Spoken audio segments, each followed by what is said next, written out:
everyone to Percy Jackson and the Lightning Thief. In the last chapter, Percy agreed to go on a quest to the underworld to retrieve the lightning bolt that was stolen from Zeus. Percy's going on the quest with his friend Grover and Annabeth, daughter of Athena, who has started to butt heads a little bit with Percy because Athena and Poseidon don't get along very well. So that's where we left off. We're starting on chapter 10, I Ruin a Perfectly Good Bus. It didn't take me long to pack. I decided to leave the Minotaur horn in my cabin, which left me only an extra change of clothes and a toothbrush to stuff in my backpack. Grover had found for me. The camp store loaned me $100 in mortal money and 20 golden drachmas. These coins were as big as Girl Scout cookies and had images of various Greek gods stamped on one side and the Empire State Building on the other. The ancient mortal drachmas had been silver, Chiron told us, but Olympians never used less than pure gold. Chiron said the coins might come in handy for non-mortal transactions, whatever that meant. He gave Annabeth and me each a canteen of nectar and a Ziploc bag full of ambrosia squares to be used only in emergencies if we were seriously hurt. It was god food, Chiron reminded us. It would cure us of almost any injury, but it was lethal to mortals. Too much of it would make a half-blood very, very feverish. An overdose would burn us up, literally. Annabeth was bringing her magic Yankees cap, which she told me had been a 12th birthday present from her mom. She carried a book on famous classical architecture written in ancient Greek to read when she got bored, and a long bronze knife hidden in her shirt sleeve. I was sure the knife would get us busted the first time we went through a metal detector. Grover wore his fake feet and his pants to pass as human. He wore a green Rasta-style cap because when it rained, his curly hair flattened, and you could see just the tips of his horns. His bright orange backpack was full of scrap metal and apples to snack on. In his pocket was a set of reed pipes his daddy goat had carved for him, even though he only knew 2 songs, Mozart's Piano Concerto No. 12 and Hilary Duff's So Yesterday, both of which sounded pretty bad on reed pipes. We waved goodbye to the other campers, took one last look at the strawberry fields, the ocean, and the big house, and then hiked up Half-Blood Hill to the tall pine tree that used to be Talia, daughter of Zeus. Chiron was waiting for us in his wheelchair. Next to him stood the surfer dude I'd seen when I was recovering in the sick room. According to Grover, the guy was the camp's head of security. He supposedly had eyes all over his body, so he could never be surprised. Today, though, he was wearing a chauffeur's uniform, so I could only see extra peepers on his hands, face, and neck. "This is Argus," Chiron told me. "He will drive you into the city and, will keep an eye on things." I heard footsteps behind us. Luke came running up the hill carrying a pair of basketball shoes. "Hey!" he panted. "Glad I caught you." Annabeth blushed the way she always did when Luke was around. "Just wanted to say good luck," Luke told me, "and I thought, maybe you could use these." He handed me the sneakers, which looked pretty normal. They even smelled kind of normal. Luke said, "Maya!" White birds' wings sprouted out of the heels, startling me so much I dropped them. The shoes flapped around on the ground until the wings folded up and disappeared. "Awesome!" Grover said. Luke smiled. "Those served me well when I was on my quest. Gift from Dad. Of course, I don't use them much these days." His expression turned sad. I didn't know what to say. It was cool enough that Luke had come to say goodbye. I'd been afraid he might resent me for getting so much attention the last few days. But here he was giving me a magic gift. It made me blush almost as hard as Annabeth. "Hey man," I said, "thanks. Listen, Percy." Luke looked uncomfortable. "A lot of hopes are riding on you, so just kill some monsters for me, okay?" We shook hands. Luke patted Grover's head between his horns and gave a goodbye hug to Annabeth, who looked like she might pass out. After Luke was gone, I told her, "You're hyperventilating." "Am not." "You let him capture the flag instead of you, didn't you?" "Oh, why do I want to go anywhere with you, Percy?" She stomped down the other side of the hill, where a white SUV waited on the shoulder of the road. Argus followed, jingling his car keys. I picked up the flying shoes and had a sudden bad feeling. I looked at Chiron. "I won't be able to use these, will I?" He shook his head. "Luke meant well, Percy, but taking to the air, that would not be wise for you." I nodded, disappointed, but then I got an idea. "Hey, Grover, you want a magic item?" His eyes lit up.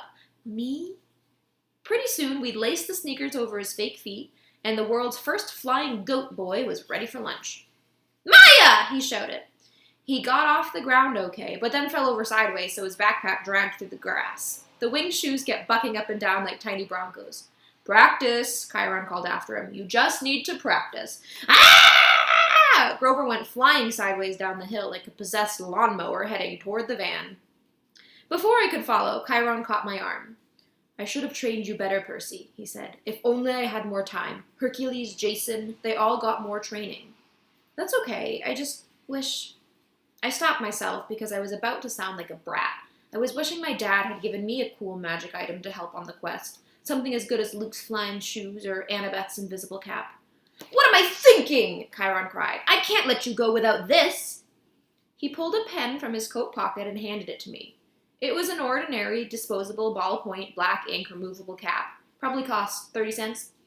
"Gee," I said. "Thanks." "Percy, this is a gift from your father. I've kept it for years, not knowing you were who I was waiting for. But the prophecy is clear to me now. You are the one."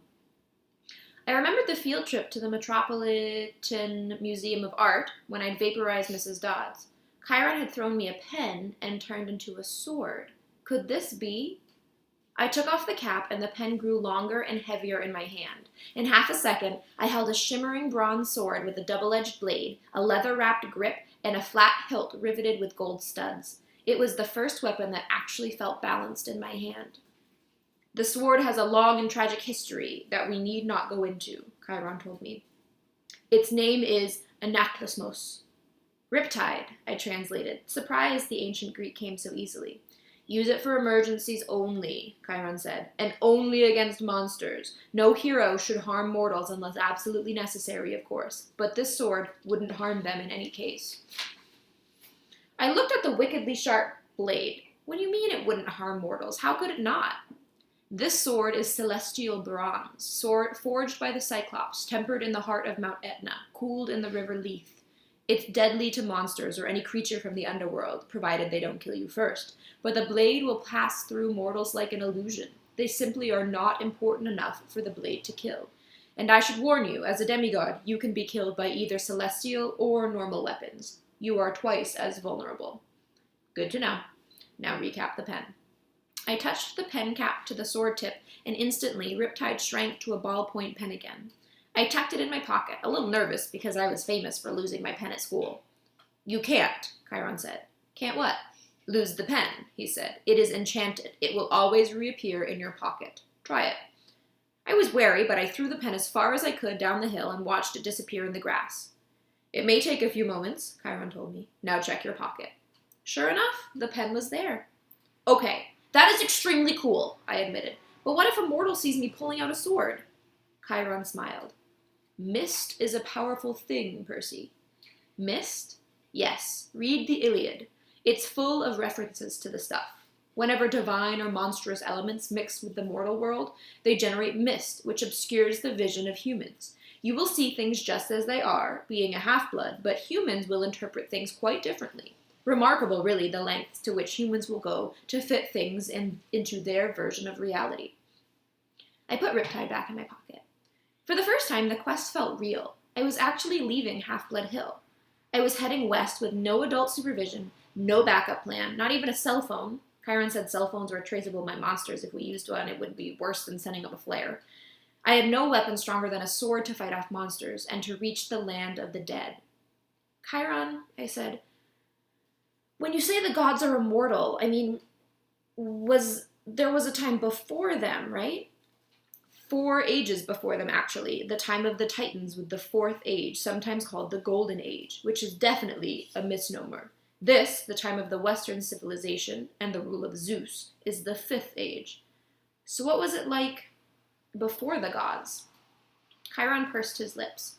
"Even I am not old enough to remember that, child, but I know it was a time of darkness and savagery for mortals. Kronos, the lord of the Titans, called his reign the Golden Age because men lived innocent and free of all knowledge.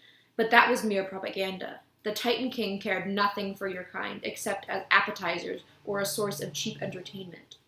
It was only in the early reign of Lord Zeus when Prometheus, the good Titan, brought fire to mankind. that your species began to progress, and even then Prometheus was branded a radical thinker. Zeus punished him severely, as you may recall. Of course, eventually the gods warmed to humans, and Western civilization was born. But the gods can't die now, right? I mean, as long as Western civilization is alive, they're alive. So even if I failed, nothing could happen so bad it would mess up everything, right? Chiron gave me a melancholy smile. No one knows how long the age of the West will last, Percy. The gods are immortal, yes, but then so are the Titans. They still exist, locked away in their various prisons, forced to endure endless pain and punishment, reduced in power, but still very much alive. May the fates forbid that the gods should ever suffer such a doom, or that we should ever return to the darkness and chaos of the past. All we can do, child, is follow our destiny. Our destiny? Assuming we know what it is. Relax, Chiron told me. Keep a clear head and remember you may be about to prevent the biggest war in human history. Relax, I said. I'm very relaxed. When I got to the bottom of the hill, I looked back. Under the pine tree that used to be Talia, daughter of Zeus, Chiron was now standing in full horse form, holding his bow high in salute. Just your typical summer camp send-off by your typical centaur. All right, that'll be the end of part 1. We'll wrap up with part 2 tomorrow.